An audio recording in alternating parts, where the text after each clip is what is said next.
Good evening, ladies and gentlemen, and welcome to Once Upon a Time at the Oscars.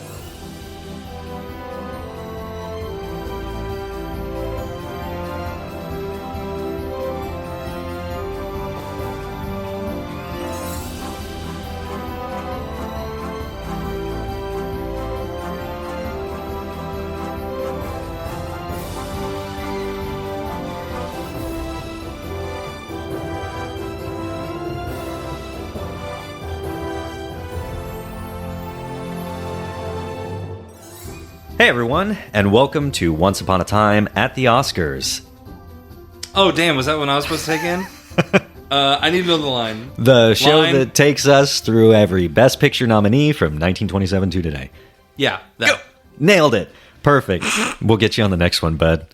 There's a nice callback from the last episode. Yeah, I'm glad you remembered it. And it's been like 20 minutes. Roughly. Yeah, so there's that. Hey, I'm your host, Kyle. And I'm Ryan. You nailed that one. I always do. We're back again with the actual first movie of the 1928-29 Oscar season. Well, the first movie that we can actually watch. Exactly. So we've gone further than we have in the past. We've moved on from trailers and like little wiki articles to full-on movies.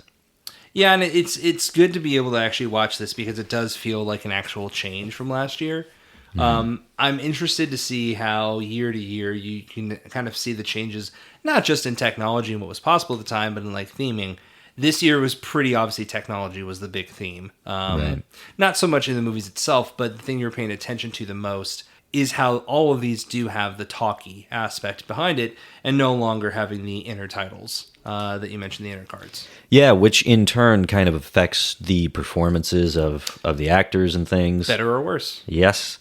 So it really changed the entire medium.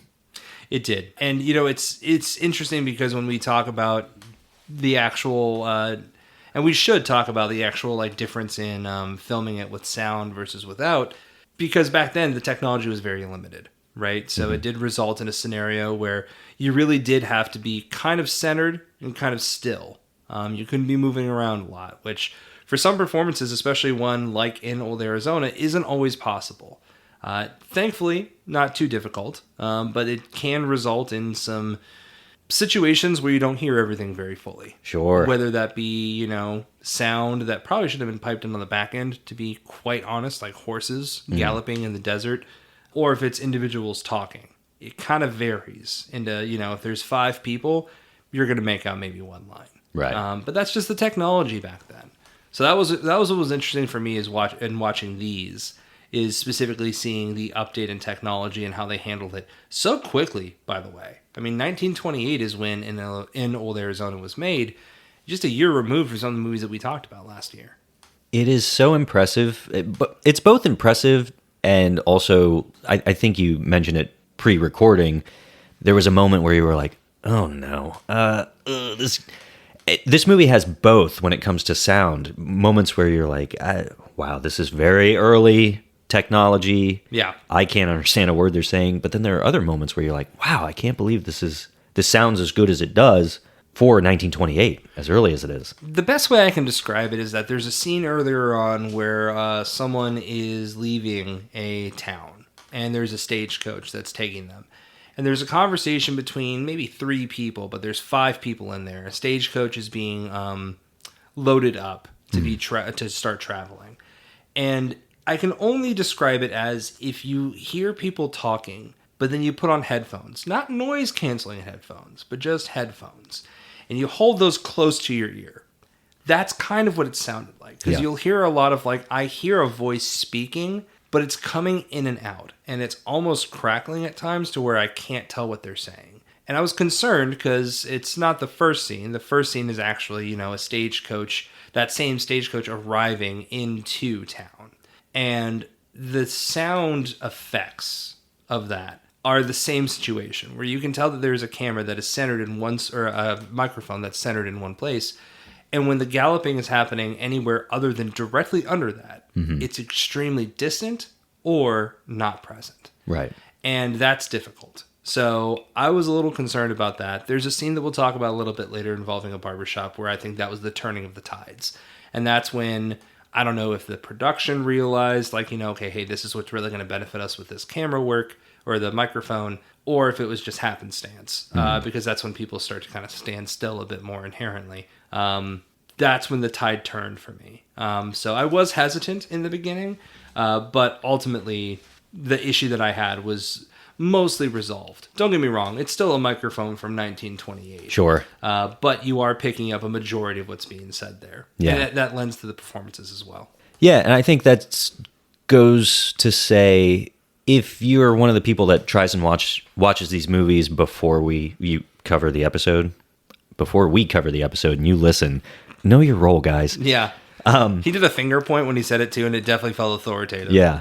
Take that. Know your role. That goes to say, if you tried to sit down and watch this movie and you had the same reaction that we did, where we said, this is really hard on my ears, it's hard for me to understand, it does improve. So not all of these movies are going to be difficult. They're worth watching, I guess is what I'm trying to say. Yeah, even still. They absolutely are. There's a term that doing my research for this I came across, and we talked about talkies. We talked about silent film. We talked about part talkie with The Patriot. I'm seeing something called American Sound. Okay. So American Sound seems to be kind of the term that they're using for all talking, right? So this is classified as an American Sound film. It is a Western, but specifically labeled a pre-code Western. So let's talk a little bit about the movie. Specifically, it was directed by Raoul Walsh and Irving Cummings. How many awards was this nominated for, Kyle? This was nominated for 5 Academy Awards. Including what? Including writing for Tom Barry, cinematography for Arthur Edison, directing for Irving Cummings. It doesn't mention Raoul Walsh, which is strange. We'll get to him. Best actor for Warner Baxter, who is our Cisco Kid star. And, of course, Outstanding Picture. Right. Which at the time was the name for Best Picture. Yeah. So, it was the first major Western to use this technology, the sound that it is necessarily, and then the first talkie to be filmed outdoors. Now, that's a really great honor for it to have. I'll just be the guy to say it. It shows. It is something that you can tell that it was not a mastered media. Specifically, there's some great scenes, like literal visuals of the Great West and, stagecoaches and horse chases, even shootouts that are filmed outdoors. But the audio just can't keep up. Sure. So you'll hear a lot of almost as if it was happening around you. You hear it kind of go past and you hear it in the distance, and then it's really loud when it's right next to you, and then it's just very faded when it's far away. Mm-hmm. So there are some complications with it, but to be the first of its kind, it paved the way. Yeah, and I like to imagine what it was like filming a Western outdoors. As far as sound goes, you've seen Babylon, right? Yeah. In the scene where they're getting Margot Robbie's lines, and she has to be on her mark in this one spot. It's a great scene in that movie. To remove the soundstage element, where everyone is completely silent, and you're outdoors with the wind, animals are making noises all over the place, just anything at all to add any type of interference.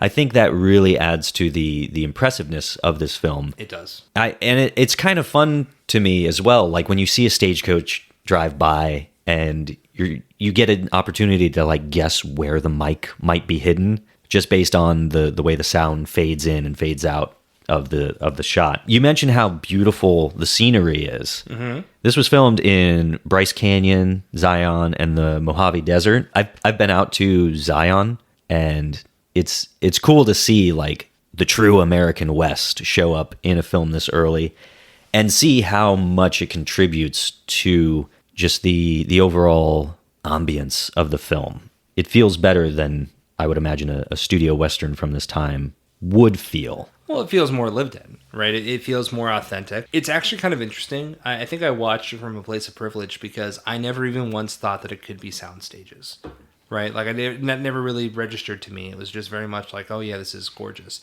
because they shot on location. So it's not even something that I wanted to commend the movie on to begin with. It should be commended for shooting on location. But at the time, you never even think about that. Yeah. Because everything looks so great. You kind of want to herald the movie for how it looks because you're just lost in it. Yeah. Right? Like I thought there's no question for me that it was shot extremely well. And again, with early technology, not sure what they're doing, and to start outdoors, this is something I want to talk about. We'll kind of get there with Broadway Melody, is it? But like, there is something to be said about the human spirit that they said, hey guys, we have talk features available now. You can talk in movies. And they said, that's great. Get me outside. Yeah. Let's film outside. You don't want to do that? No problem. Musicals. Let's sing. Like you want to dive head first into the deep end. And that's really interesting to me because you would think it'd be more, okay, well, let's figure this out. Let's see how this is going to go. And it's not like, 3 years went by. This is like a year removed from the nominees we talked about in the previous episodes, previous year. So it's really hopeful that they just kind of started right in the deep end. And kind of cool to see because it's not something you would see now. Like you kind of take your time with CGI and 3D a little bit. You work your way up to Avatar, right? There's plenty of motion capture that goes into it before you start doing something like Avatar. So very cool to see them try this. And it very much lent itself to my review of the movie that it swung so highly or so big in that sense. Yeah.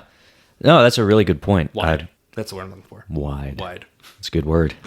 Let's talk a little bit about the plot of the movie. Well, it was based on the Cisco Kid. Thank you. Yeah, from Caballero's Way, written by O. Henry. It's the story of a kind of bandit. Yeah. I say kind of. Yeah, he's a bandit. He's a straight up bandit. Yeah. Straight up bandit. He's awesome. He kind of has like a Robin Hood vibe to him because he's not a bad guy, really. I can fix him is like kind of vibes, you know what I mean? Yeah, I think there's one major part that's missing from I can fix him, and that's the I. I think that the I in that sentence is questionable. We'll get to her, but he can be fixed. Yeah, maybe I can fix her. Probably not. I hope so. We'll get to that too. Yeah. But no, he does seem very likable in that sense. Something that I thought was really interesting too is that this actually kind of, it's not 100%, one-to-one, but it is heralded as, big word for today, as contributing to the idea of the singing cowboy. Yes. So this hasn't something, talky, but it wasn't something that was really explored much before this movie. Yeah. And like you said, talky, that makes complete sense. Right. Hard to sing without the music. And us hear you, at least. That's true. Right. So we open with, we don't have to go beat through beat here, but specifically we do get introduced to this Cisco Kid through a stagecoach robbery. I mentioned that stagecoach earlier on.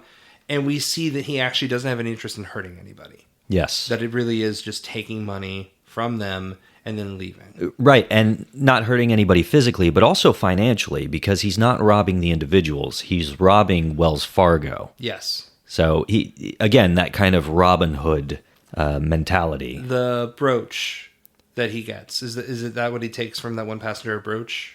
I believe so. But he kind of like woos her a little bit, too. He woos her a little bit. Sweet talking. He asks if he can have it. She gives it to him, and then he insists on paying her. Mm. So you're absolutely right that he doesn't want anyone to financially hurt from this, but the banks, the larger systems, that's not something he concerns himself with. Yeah. And that opening scene, or his opening scene rather, is a great just introduction to his character, because you see so many other scenes where he's doing bandit things, but he's doing it in like the most moral way possible. You mentioned the barber scene where the sound kind of changed and made it a more palatable film. Right. That's a great example of his character as well. He's talking to the barber who says, oh, the stagecoach was robbed and all of my money was being sent over to my family. What am I going to do now?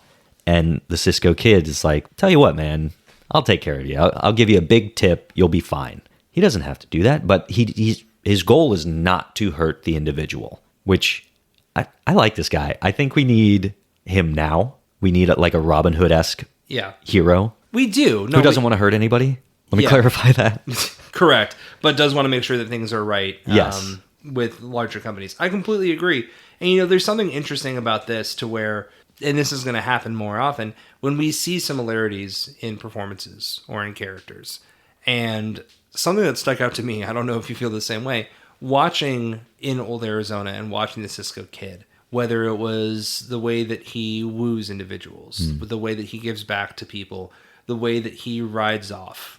We don't have to skip all the way to it, but there's a scene towards the end where he gets on his horse in a very hilarious way of basically the horse takes off when he's maybe 10% on and his leg is like just barely hanging on. He has to kind of establish himself.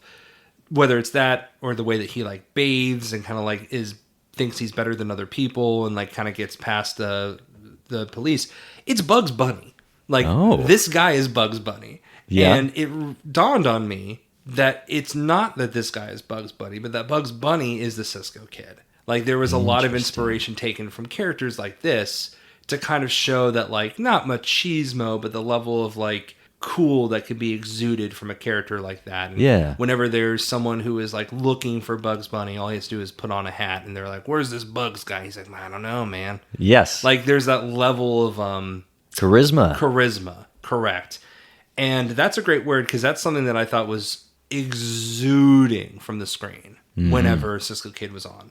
So we do see an example at that barbershop of that exact scenario where he does pull a fast one on a sergeant. Mickey Dunn is actually who we're introduced to. Yeah, real quick, we didn't mention the Cisco Kid is played by Warner Baxter. Mickey Dunn played by Edmund Lowe. Right. So Edmund's Mickey, well, we'll say Sergeant just to keep it easy. Sure. Sergeant is actually tasked with bringing in Cisco Kid, dead or alive. $5,000 bounty on his head. So he does run into him at the barbershop, but he actually is able to kind of pull a fast one on him through his charisma. And the way that the sergeant is kind of full of himself to where it's like, it couldn't even possibly be to where someone could be smarter than me. It's very easy to pull a fast one on him. Now, Sergeant, I want to get ahead of myself just a little bit here.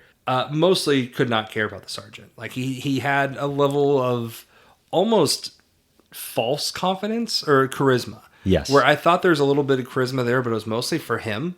Like, oh, this guy sure likes himself, and that's what matters. But there's a line that he said that I think I was typing or something, and I heard him say this line, and I just kind of froze and was like, huh. And he's talking with Tanya. He's talking to Tanya Maria, and he says, well, hey, people can get things wrong. That's why they added an eraser to the lead pencil. Yes. And I was just like, huh, that's an extremely dated reference, but like very cool. A very cool thing to say. So he does have a little bit of like charm to him that clearly some other people see. We'll get there. But for the most part, you can tell that he doesn't have the best intentions. He is there for a job specifically. And the Cisco Kid could see right through him. Yes. He has charm, but he's also very cocky in a way that the Cisco Kid is not. There's confidence coming from the kid. Yes. Tanya Maria, played by Dorothy Burgess, is, I think, the first example of like a villain that we've covered on the podcast. Correct. Yeah. She's pretty awful.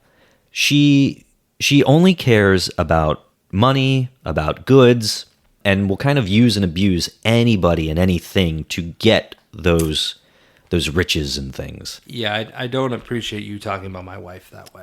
Oh, God. I love Tanya Maria. Oh. To a point where when her villainy becomes clear, I was like actually backstabbed. I was like, yeah. And I don't know if it was just her performance or what, but there's just something so mesmerizing about her. And I really believed the love between her and Cisco Kid to where like there's a scene where she thinks he's cheating because of the cologne or the perfume that's on his jacket from the barbershop.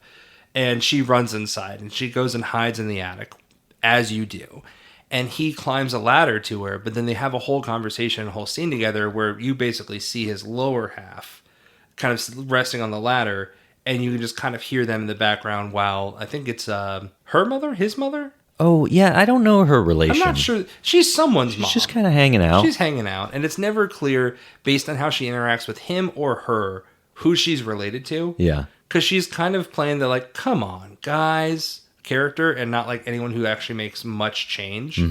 You'd think if she is one of their moms, she would be, like, pulling them off of something, or, like, hey, you should go do this instead. But it does just feel kind of like you guys Yeah. character. Almost like a butler. Like they're just kind of there. I was going to say Alice from the Brady Bunch. Yes. A little bit of that. Very much just present and not very like involved. Yeah. Yeah, not very involved though. It's very confusing. So we're introduced to Tanya Maria via the Cisco Kid. And I'm having trouble here.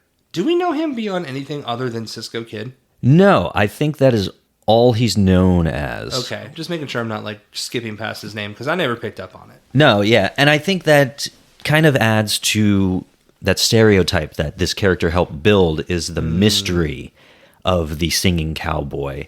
You have a brief moment where he's talking with the older woman you mentioned earlier, and she's like, where do you come from? And he gives a brief backstory. My mother was from Portugal. My father, he was a wild man, and I left home when I was like 6 years old. Yeah. That's pretty much all you know about his history. He goes by the Cisco Kid, and he's a hard worker. It's just morally gray, the work he does. Yeah, it is morally gray, but ultimately, like, he's doing it for the right reasons, right? He's paying for the things he's going to gift Tanya Maria. So he comes across as just a very charming individual, like we mentioned, Yeah. right? So you believe in this relationship between him and Tanya. You see the betrayal in her eyes when she feels like he's cheating on her. So you're fully involved in it. To a point when Mickey is involved and introduces himself to Tanya, you're thinking, okay, well, you're barking up the wrong tree. Like, this isn't going to happen. But pretty quickly, he mentions, I'm after the Cisco Kid, and she's a flirt regardless. So if you help me find him, you can keep the $5,000. Right. To a point where she's like, oh, well, I actually love you now. Yeah. So it does feel very much like a monetary gain versus like, oh, I really do like this individual. It's just more means to an end. Yeah, and that actually happens closer to the latter half of the film. Yeah. She does start flirting with him, like right when she first meets him, maybe 30 minutes into the movie. And that just goes to show her motives. Yeah. And how... not as faithful as she would want him to be. She's very nefarious. And it's interesting, too, I was trying to look for a flaw in the Cisco Kid's character, but the whole... Trustworthy, maybe? Yeah, I guess his flaw would be like a positive flaw, like overly positive. Sure. But there's a moment he shares with Sergeant Dunn where they're talking about women in general, and the Cisco Kid brings up Tanya Maria, and he mentions, there's only one girl for me. And Sergeant Dunn's response is, oh yeah, there's only one girl for me as well, at a time. Yeah.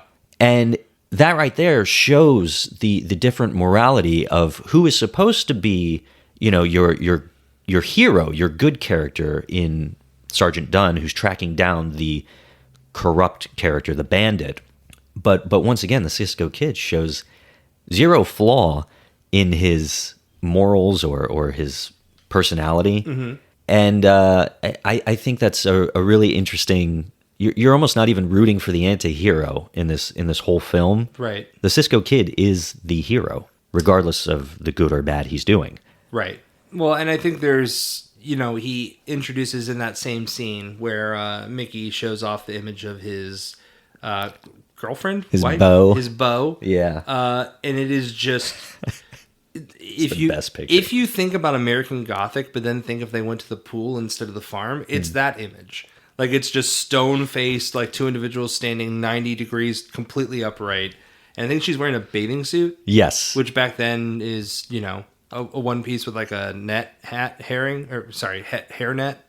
I think he's wearing like the same thing. He like is? A one-piece swimsuit as well. That's hysterical. I didn't realize that. So he shows this image, and, part of you kind of feels like, okay, cool. Well, I've established, he's committed, she's committed. So when they start flirting with each other, there's no harm here. And that's, not the case.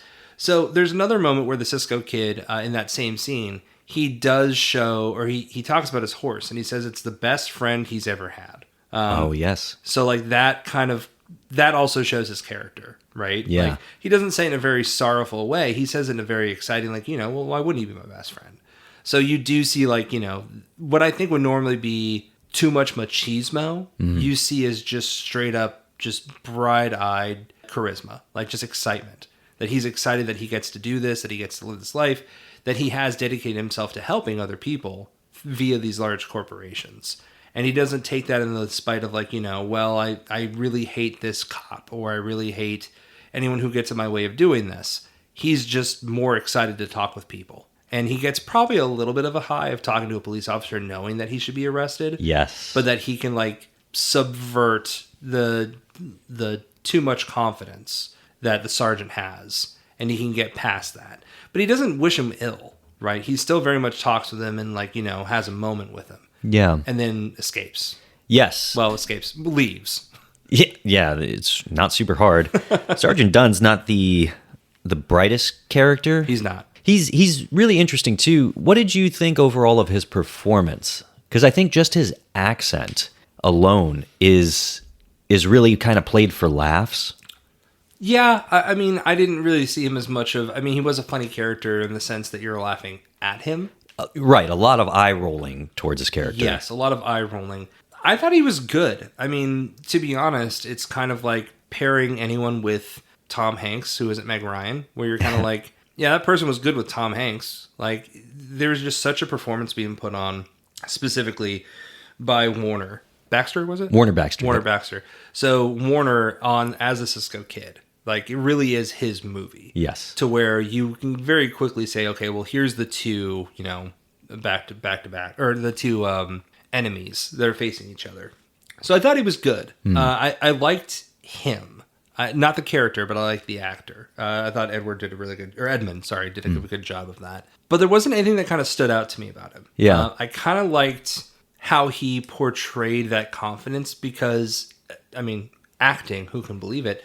You can kind of get the sense from like his facial expressions that he does believe that he's in the right. Yes. He doesn't think of himself as smarmy or think of himself as like, it's a scandalous thing that he would want to be with multiple women, right? Just at separate times.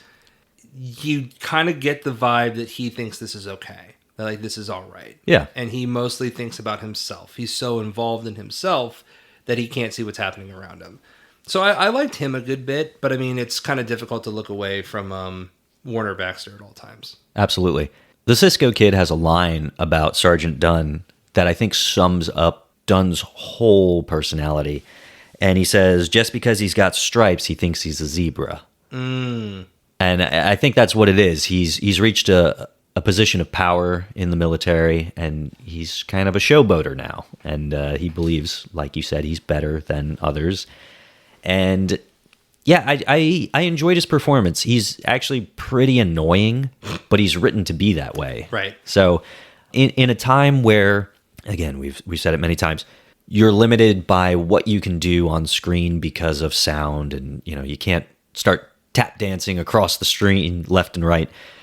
The facial expressions done by Edmund Lowe and Warner Baxter and everything really contribute a ton to the overall performances. Even Dorothy Burgess, this is probably the most theatrical, like stage play, any of these movies has felt to me so far. Yes. It is kind of, once you get to Cisco Kid's domain, his house, it does feel pretty bottled, right? Because you're either there, or you're at a saloon, or you're there again. Yes. I think there's like 1, 2, maybe scenes of like the camp that the sergeant and his team are staying at. Yeah. But other than that, it's pretty bottled. So it does feel, to your point, pretty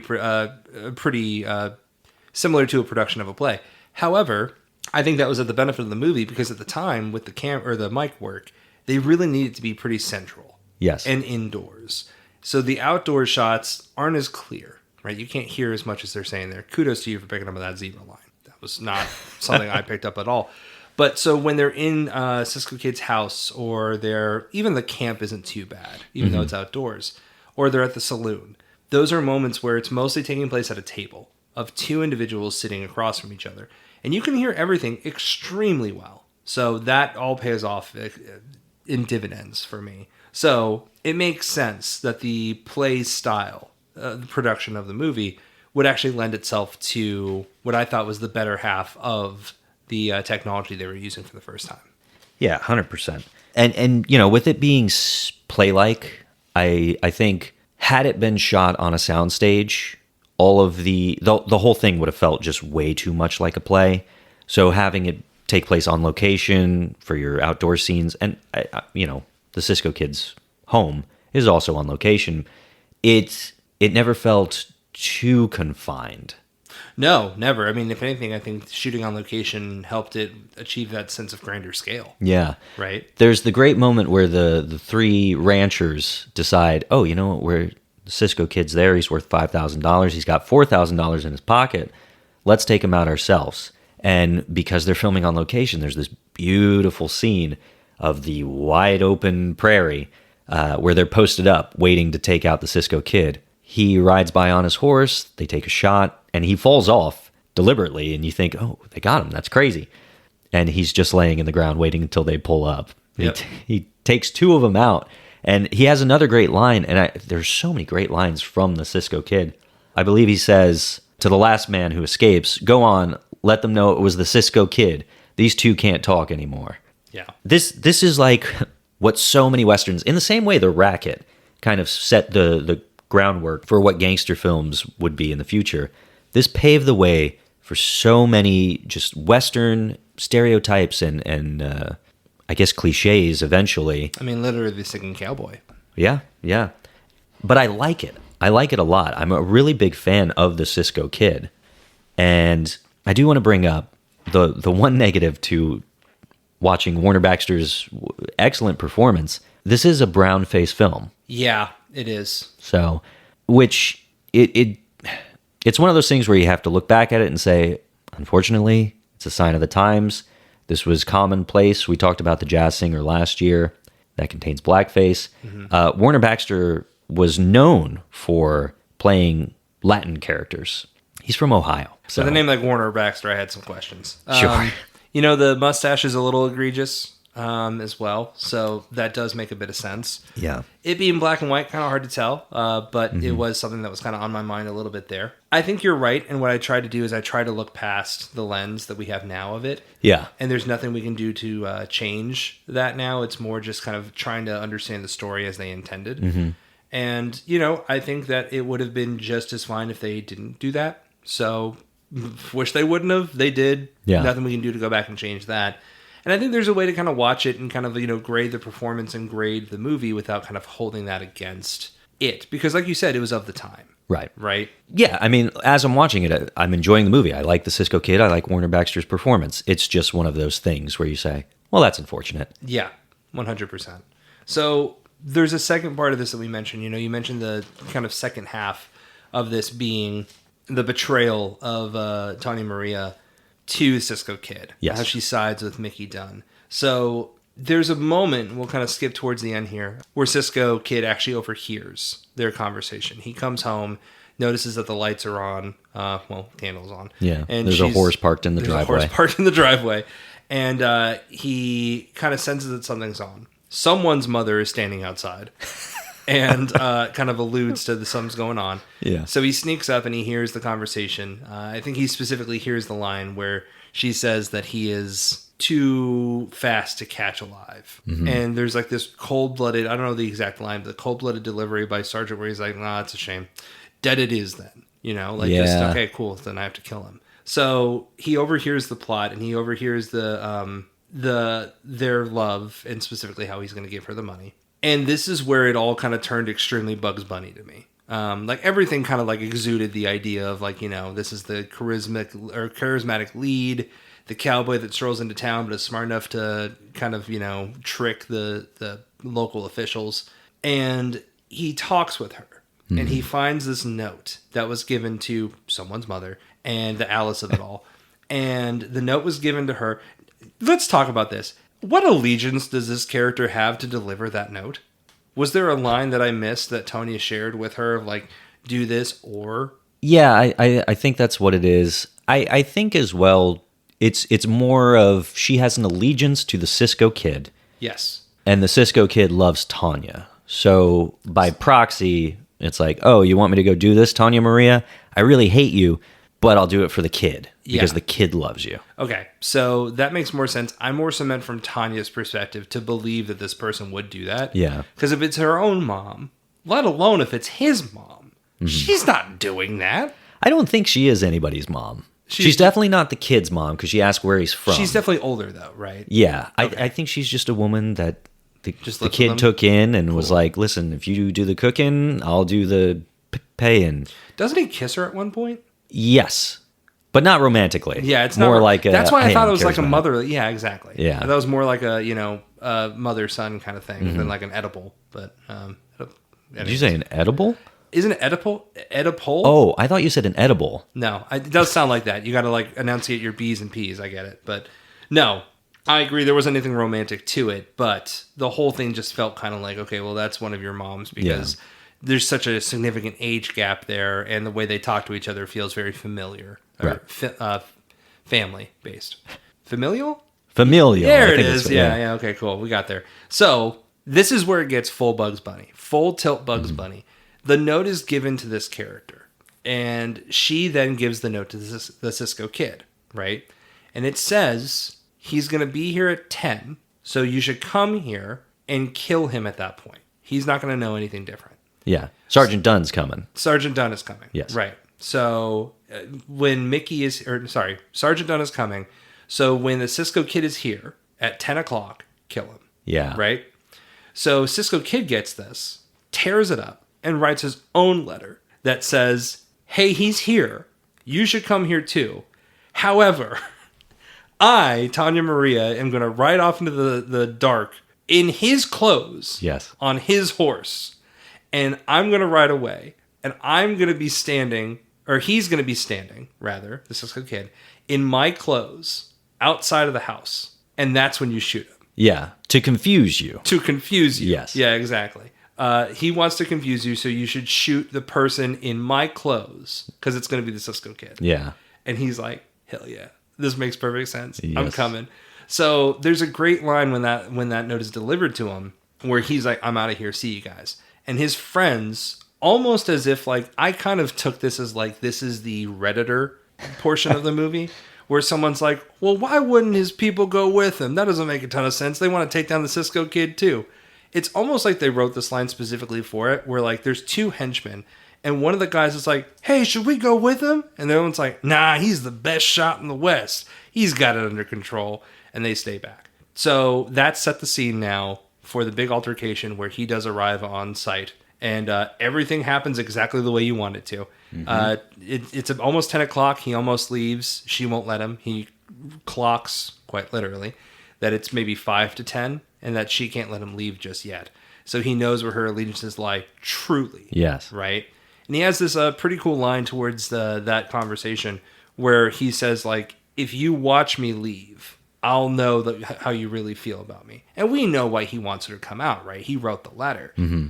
But there's that little bit of like him still trying to kind of get the best out of her. Yeah. Of like, I will know that I'm truly the only one for you if you follow me out and watch me leave. Yeah. And she gives that to him knowing that that's not how she feels. And to me, that feels like it kind of speaks more to her character. Like he kind of needs to know that she's going to do that so he doesn't feel as bad for what's going to happen to her. Because he's not the kind of person where it's just like, you wronged me, so I'm going to make sure you die. Right. Like, right. It's more like, hey, if you really do truly feel this way, and I know you don't, you should do this. And then she fakes that for him. Yeah. To where he's like, well, that ultimately makes me feel better about this. Well, I think it gives him a chance, too, to kind of relive a love that he thought they shared. Yeah. Sorry, I thought there was more to that you were going to say. That's all I had. Okay, that makes sense. So he leaves. She walks out. The sergeant readies his gun and takes a shot. Now, this isn't a close shot, right? He's pretty far away. Right. At least that's what's alluded to here. And then you hear her shouting. And then my man, the Cisco Kid, says what might as well be you mentioned it in the last episode, the Forget It Jake, It's Chinatown. Mm-hmm. He says her flirting days are over and she can finally settle down. Yes. And then rides off. And it's funny, but it's also kind of heartbreaking because you can tell that's not like his first decision. That like he doesn't ride off gleefully. No. Right? He's more just kind of mournful of the whole thing and how it happened this way. But still, like referring to how she is can finally settle down and she's dead. Right. It's just like crazy. Well, you mentioned this is where everything gets Bugs Bunny. Yes. And it does. That plot itself with the disguise and everything and the tricking of Sergeant Dunn is very Bugs Bunny and Looney Tunes. But Warner Baxter's performance throughout this whole section of the movie, he is heartbroken. Yes. And there is a moment when he's kind of giving her multiple chances to be like, does she really want to go with Dunn? Like, is she really into him and not me? Is it the money? Let me test this. Let me see. Yeah. Oh, I'm going to leave at 10 or at 9:55. No, you can't. Okay, she's really serious about this whole plot. Right. And there's a moment during all of that when he is singing the song that he is quoting at the end of the film. Her flirting days are over and she's ready to settle down. Yeah. He's singing that because that's what's rolling through his head. And, you know, he's the singing cowboy. And it's not until the end of the movie that he says that line again, referencing once more, like, what should have been the song he was singing in the moment they ride off to Portugal together to go back to his homeland. Her flirting days are over. She's ready to settle down with me. Now it's turned into basically her funeral song. Mm-hmm. It's great. It's a great line. It is a great line. I mean, the meaning of it is extremely potent. Like, I really, really do enjoy him overall. That's what kind of makes the whole, you know, inappropriateness, I guess is the best way to put it. Like, the morality decline of it being, you described it as brown face, right? Yes. Okay, so the brown face performance of it doesn't feel great to look back on. But that's the thing, is if you can subtract yourself and remove yourself from the time period now that we know differently and know better, we should have known better back then, can't change anything about it. But going back and watching that, it's such a great performance. And what's very wild to me is that it's almost a performance that didn't happen. Right? Oh, right, yeah. Yeah, so let's get to the Raoul Walsh of it all. So it's directed, as we mentioned, by two individuals. Mm-hmm. Raoul Walsh is one of them. The other was it Irving? Irving Cumming. Irving Cumming, thank you. So Raoul Walsh was set to direct it, but was also set to star as the Cisco Kid. So I don't think this would have changed too much just because he was born in New York. I'm not sure of his ethnicity. Maybe it'd be more appropriate. Raoul, I'm not exactly sure. But that's neither here nor there. Mm-hmm. Here's what happened. He had to abandon the idea of actually working as Cisco Kid, who could still direct, because what happened to him, Kyle? Well, he was driving in his convertible. I think it was a convertible. Doesn't matter. Mm-hmm. Regardless. It was a car either way. Yeah, it was a car. He was driving down the highway, and a jackrabbit jumped through the windshield of his car and struck him in the face, and he lost his eye. He did. Lost his eye by jackrabbit, which is kind of wild, the amount of times we've referenced Bugs Bunny in this episode. Yeah. And Raoul Walsh was taken out by none other than a rabbit. I say taken out. He still directed the film, of course, but he never acted again due to this accident. He was had a very successful career as a film director later on, but that's such a freak accident. It is. So he never acted again, right? Still continued as a director, but never acted again. It's even doubly, though, and I wonder if this was added in later. Do you remember the line that the Cisco Kid has with the sergeant? Where he says that his nickname is Little Bunny? Yep. Yeah. Yeah. So, interesting, right? Interesting bit of layering here. I don't know if that was added in post. Right. Or if it just happened to be like, crazy that was put in there and then this happened. I don't know. But it is very interesting that it was thrown in there. A lot of rabbit talk. A lot of rabbit talk. I felt like that was a poor taste joke that I made, but then you brought up Little Bunny, and I'm just like, oh my God. It's intentional. No. This is wild. And that's the thing. Like, if he was slated to star, then the chances are the script was there. Mm-hmm. But what's to harm them from, like, throwing a little line in there? Yeah. Right? So especially if Raoul is still on the project. Yeah. So, I don't know. Interesting. Interesting either way.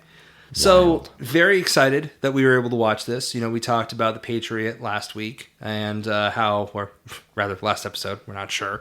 Yeah. So, last episode we talked about The Patriot and how we weren't able to watch it. Thankfully, we were here. The Academy Film Archive actually did put this into the analogs here, preserved it in 2004. But interesting bit of information here. It actually entered the public domain at just the beginning of 2024.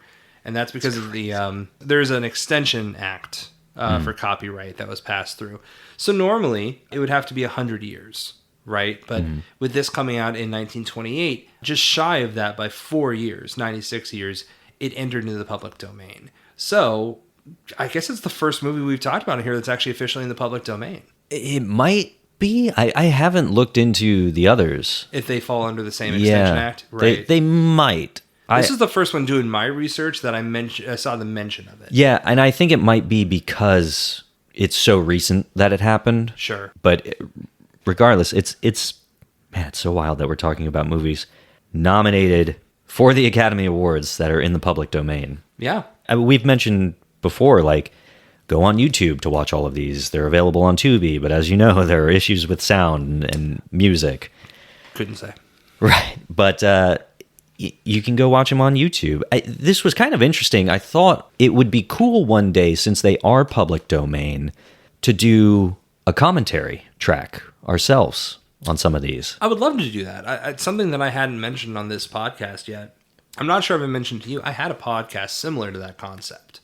I did something called Commentary Man. This is when I did It's All in My Head. Our buddy Jeremy had a studio that he actually worked out of, and I kind of asked him, what if I did like a movie thing? And the only thing I could think of was the idea of doing a commentary podcast where we would watch a movie, invite people who love that movie, and kind of talk about it in real time, but discuss when we were starting it so people could watch along with us, right? Yeah.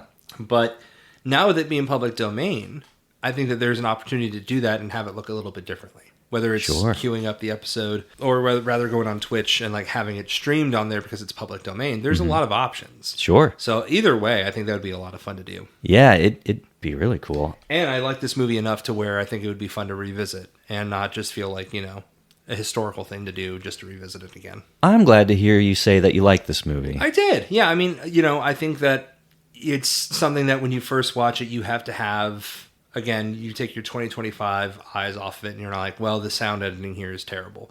They're experimenting with this in real time and doing the research that actually confirms that this was the first movie filmed outdoors that used the talkie technology. Mm-hmm. Incredible. So this is literally where it started. Yeah. Like we wouldn't see things now without that kind of level of testing. So I can give more credit to it. It's not a 5-star masterpiece, but it is really fun. Yeah, it's a ton of fun. And I think we talked about what it was nominated for.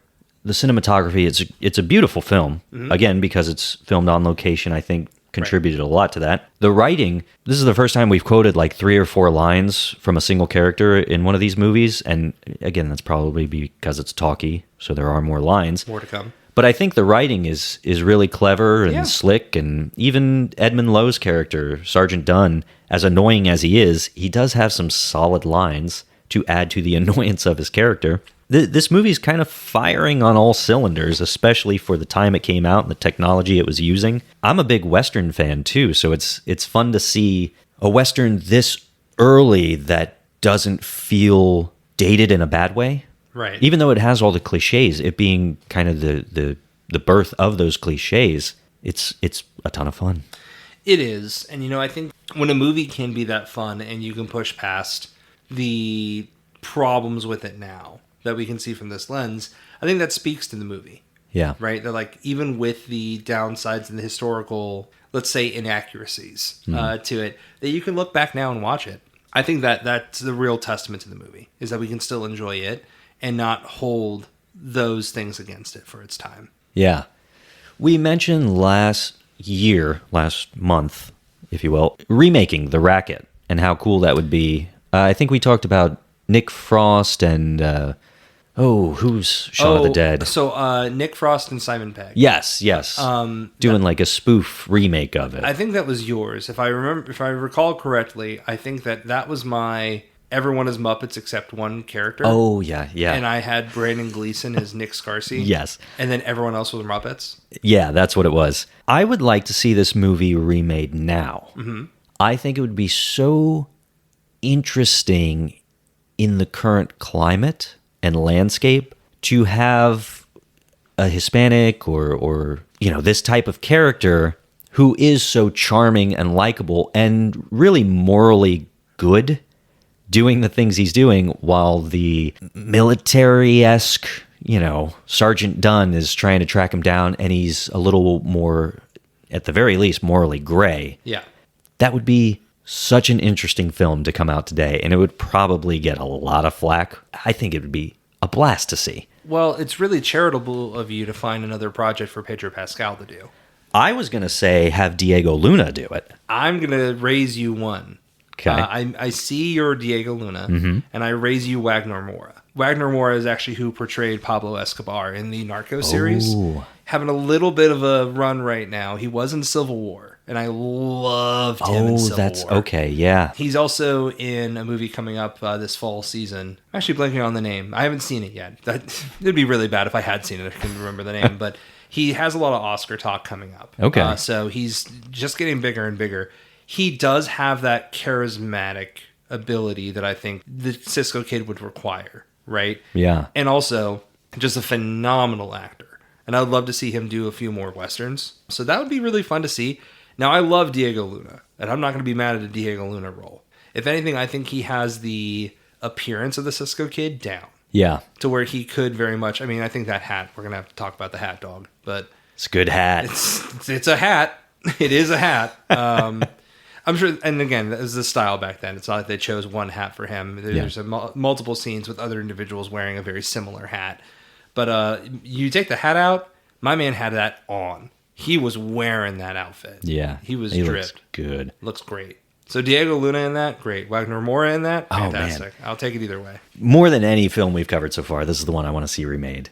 I think it would be so cool. Yeah, I agree. I think that would be... I would love to see a little bit more of this. I definitely think it's fair to say, too, that it was a nice surprise. Because you had kind of talked about how there's some stuff we got to get through. And especially in a transitional year, if you want to see it that way. Yeah. From the silent film era to more of a talkie aspect. I was anticipating not being fully invested. Mm-hmm. And I very much enjoyed my time with In Old Arizona.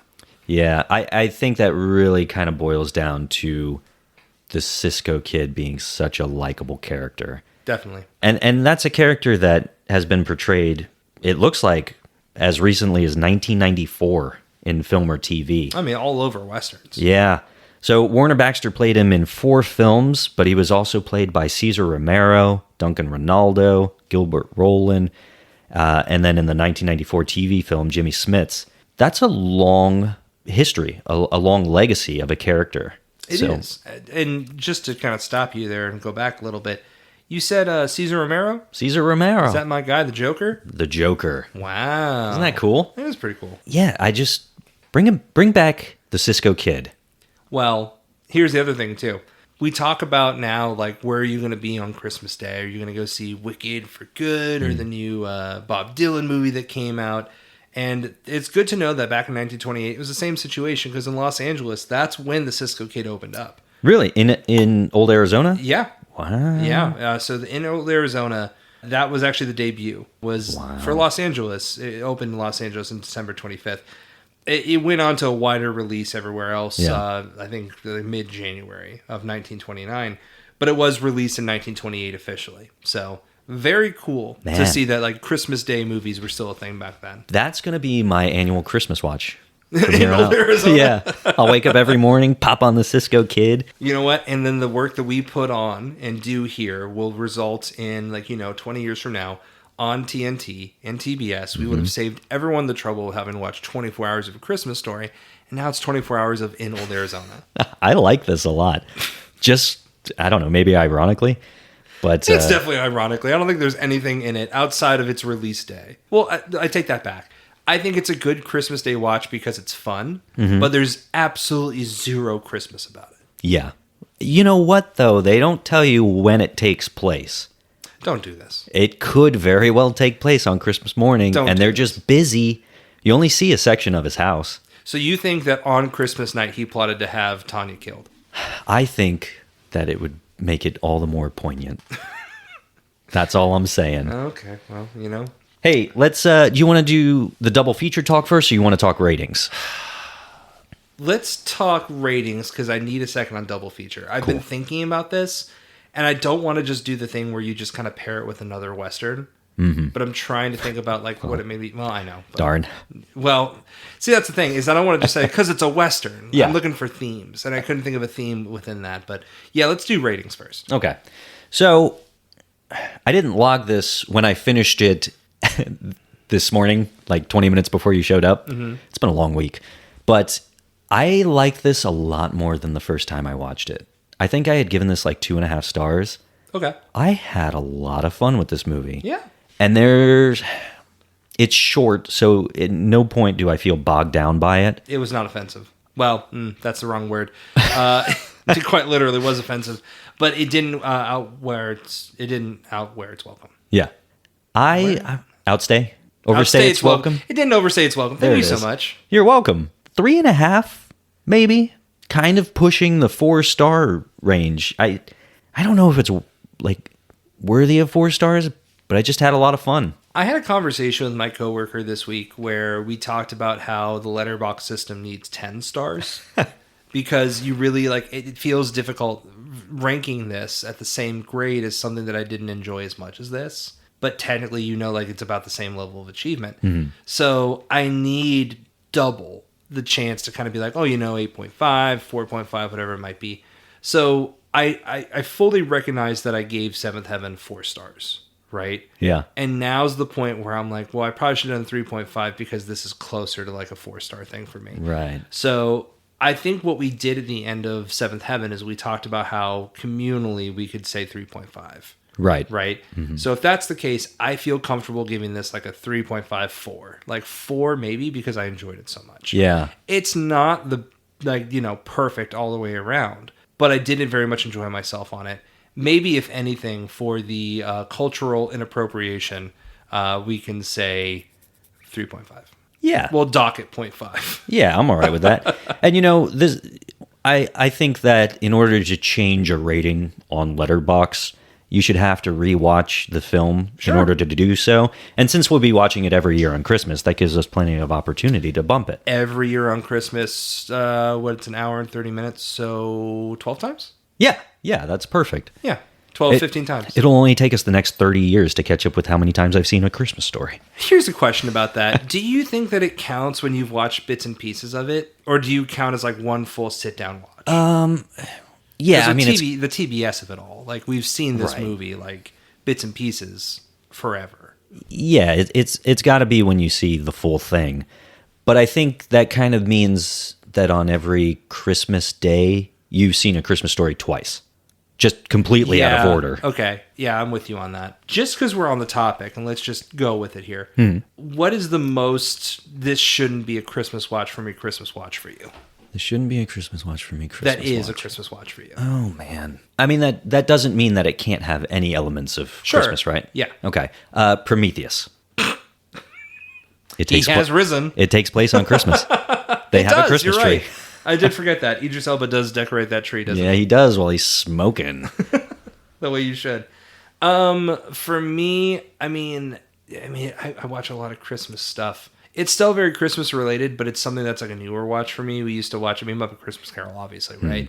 But the thing that I'm just completely overstaying its welcome for my wife is the Muppet Family Christmas. Oh. So that's if you're unfamiliar, it was on television. It's still a TV movie, where the Muppets go and stay with Fozzie's mom in a cabin. Oh. But then all of the other Henson productions come and be a part of it. So Sesame Street comes in. The Fraggle Rock comes in. So it's really like a Henson family Christmas. Yeah. Pretty good. That sounds cool. It's great. But the only problem is, cue up Lost Media episode from last time. The only problem is that you can't really get a physical copy of it. So there's a lot of YouTube rips. Really good definition, too. If you're watching a rip of Muppet Family Christmas, I hope you enjoyed In Old Arizona. If you're watching a rip and it feels like, wow, this isn't that great, look again. Because there are really good rips on there. Oh, okay. I remember the first time we watched it, I was like, this is terrible. But it was from the 80s. Who cares? It's how it looked. And then I find something else. I'm like, oh, never mind. Looks really good. So just keep looking. But yeah, that's probably the least typical one that I'll watch. Sure. I love watching Muppet movies around Christmas. So maybe it's Jason Segel's The Muppets. Maybe it's Treasure Island. Maybe it's Take Manhattan. But I'm watching something Muppets at that time. When Harry Met Sally and You've Got Mail are probably also, I think Christmas happens in those, but it's barely part of the story. So I like watching those too. Maybe that's a better answer. Who knows? Better than Prometheus. No. Prometheus takes place on Christmas. You're correct. So I don't watch Prometheus in Christmas. Just so you know. I'm just throwing He's wearing a Prometheus t-shirt right now, just so everyone knows. I looked. I was like, am I? I don't own one. Let's talk about double feature. Yes. I've had some time to think about it, but I'm interested in where you're going to go with it. So what would you double feature in Old Arizona with? So I'm taking the Cisco Kid, and I'm going with the other kid of the Billy nature. Okay. The Billy Kid. Right. Billy Kid of fame. And Young Guns.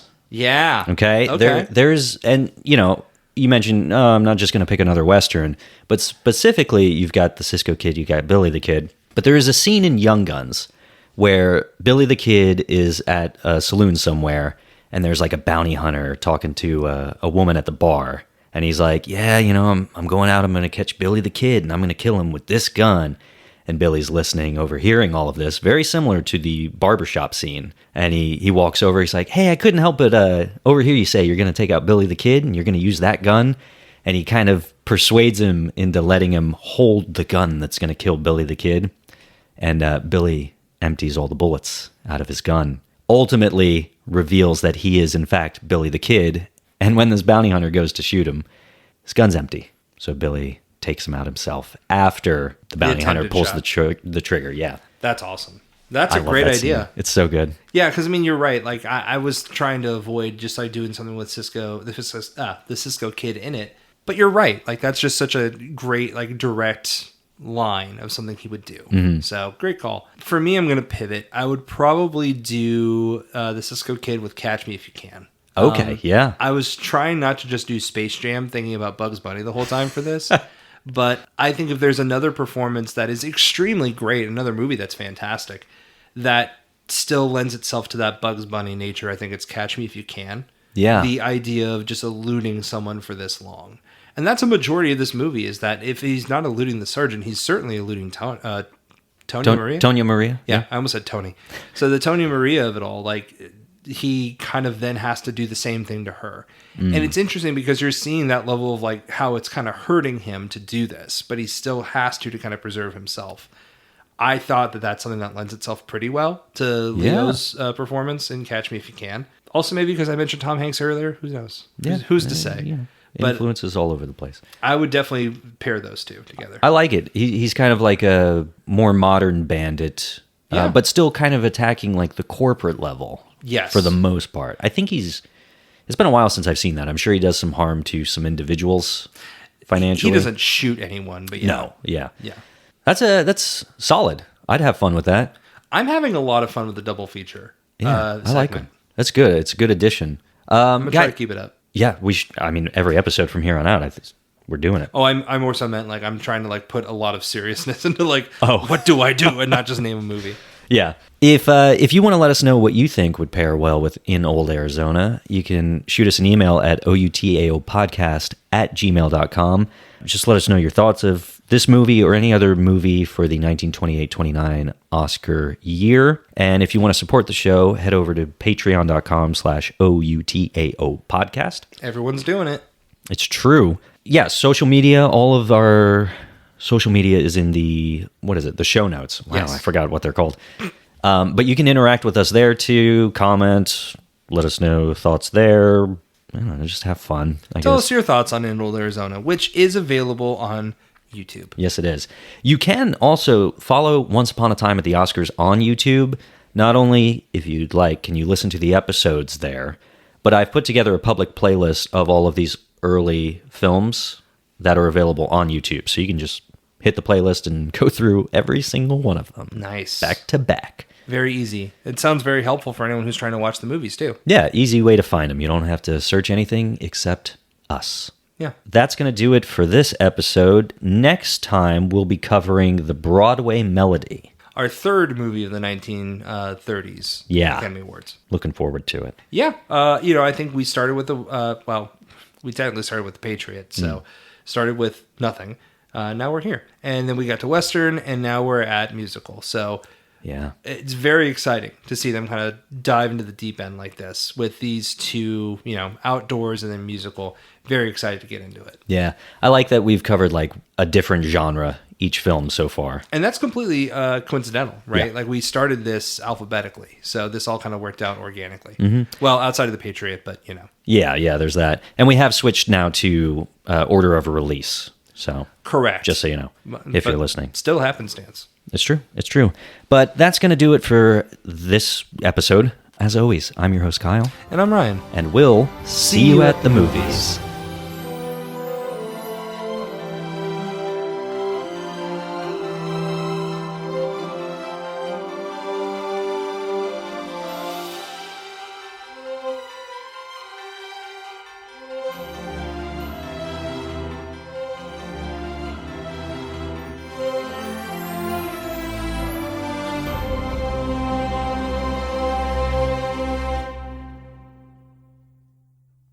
Zaboomafoo, we're recording.